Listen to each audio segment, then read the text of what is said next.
नमस्कार, आपका स्वागत है हमारे चैनल पर। पेश है आपके सामने दिल्ली चुनावों को लेकर हमारी खास पेशकश। राहुल गांधी ने आखिरकार दिल्ली चुनावों में अपनी पहली अपीयरेंस दे ही दी है। कांग्रेस के इस स्टार प्रचारक की कमी कांग्रेस के दिल्ली चुनाव अभियान में महसूस की जा रही थी और यह अटकलें भी लगाई जा रही थी कि क्या एक बार फिर पार्टी हाईकमांड लोकल नेताओं की इच्छाओं को नजरअंदाज करके दोबारा आपको दिल्ली में पावर के लिए एक फ्रीवे दे देगा। लेकिन राहुल गांधी ने इन सब अटकलों पर विराम लगा दिया है दिल्ली के सीलमपुर इलाके में चुनावी रैली करके। सीलमपुर इलाके का चुनाव राहुल गांधी की दिल्ली चुनावों की पहली रैली के लिए प्रतीकात्मक चुनाव भी माना जा रहा है। सीलमपुर जो दिल्ली के नॉर्थ ईस्ट में स्थित है, उसका मुस्लिम इलेक्टोरल कांग्रेस के साथ ऐतिहासिक रूप से जुड़ा है, लेकिन आखिरी कुछ चुनावों में आम आदमी पार्टी की तरफ यहाँ के वोटर का झुकाव देखा गया है। राहुल गांधी की यह रैली अपने पुराने वोटर बेस को दोबारा जीतने का एक प्रयास है। सीलमपुर की जनता में दलित और मुस्लिम दोनों ही बड़े हिस्से में हैं, जो कांग्रेस के लिए एक महत्वपूर्ण टारगेट है। रैली को जय भीम जय संविधान का नाम दिया गया था और ये संविधान और बाबा साहेब अम्बेडकर की बातें लोकसभा चुनावों में दलित और मुस्लिम वोटर्स के बीच खूब चली हुई थी,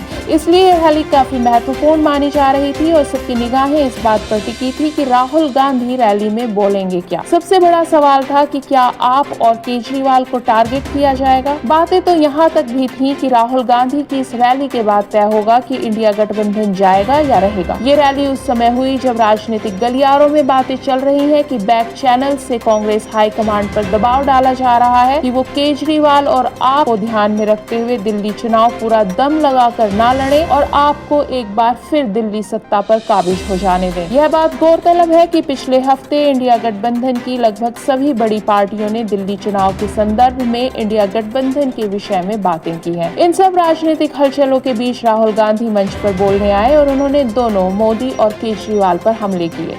उन्होंने अल्पसंख्यक समुदायों को और दलितों को आश्वस्त करने की कोशिश की कि उनकी सरकार समानता को बढ़ावा देने वाली सरकार होगी और संविधान को सर्वोपरि समझने की उनकी राजनीति है। उन्होंने साफ साफ शब्दों में कहा कि हिंदुस्तानी चाहे किसी भी मजहब या जाति का हो, उसकी रक्षा भारत में होनी चाहिए। दलित वोटर्स और पिछड़े वर्ग को ध्यान में रखते हुए जाति जनगणना का मुद्दा भी राहुल गांधी ने मंच से उठाया। हालांकि 25 मिनट के इस भाषण में राहुल गांधी का मुख्य फोकस भाजपा और आरएसएस रहे और केजरीवाल का नाम सिर्फ 4 बार लिया गया, लेकिन बीच बीच में राहुल गांधी केजरीवाल के भ्रष्टाचार को रोकने में असफल रहने की बात भी करते रहे। संदीप दीक्षित मंच पर मौजूद थे और वो काफी आहत हैं अपनी मां पर केजरीवाल के लगाए गए आरोपों से। राहुल गांधी ने शीला दीक्षित का नाम लेकर लोगों को याद दिलाया कि वे उस समय की दिल्ली याद करें। राहुल गांधी ने केजरीवाल के प्रदूषण पर किए गए वायदे भी लोगों को याद दिलाए और पूछा कि अब क्या हो रहा है दिल्ली में। लेकिन इन सब बयानबाजी के बाद राहुल गांधी के भाषण से शीश महल और शराब घोटाला गायब रहे, वो भी तब जब शराब घोटाला वास्तव में लोकल कांग्रेस यूनिट की एक शिकायत के बाद ही सामने आया था।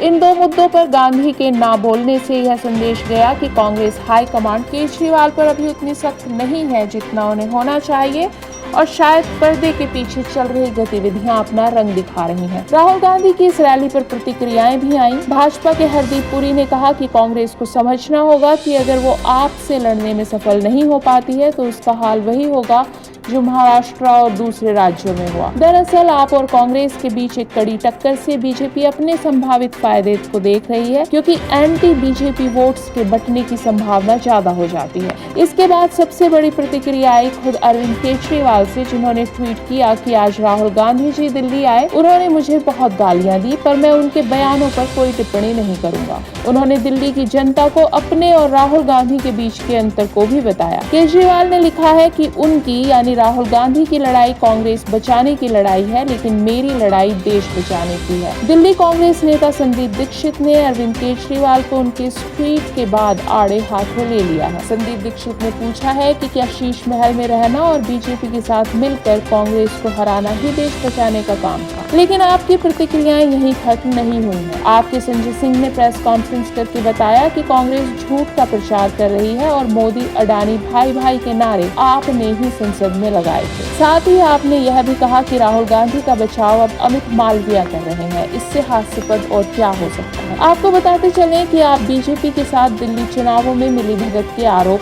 कांग्रेस पर लगाती रही है। फिलहाल तो राहुल गांधी ने दिल्ली राजनीति में अपनी रैली करके आपको एक झुंझुना थमा दिया है, जिसकी आवाजें लंबे समय तक प्रेस कॉन्फ्रेंसेस के जरिए आती ही रहेंगी। अब आपके इस आरोप के बाद क्या प्रतिक्रिया होगी कांग्रेस की, इस इंतजार में दिल्ली वासी जरूर है। इस खबर से जुड़ी और ताजा अपडेट्स के लिए जुड़े रहिए हमारे साथ।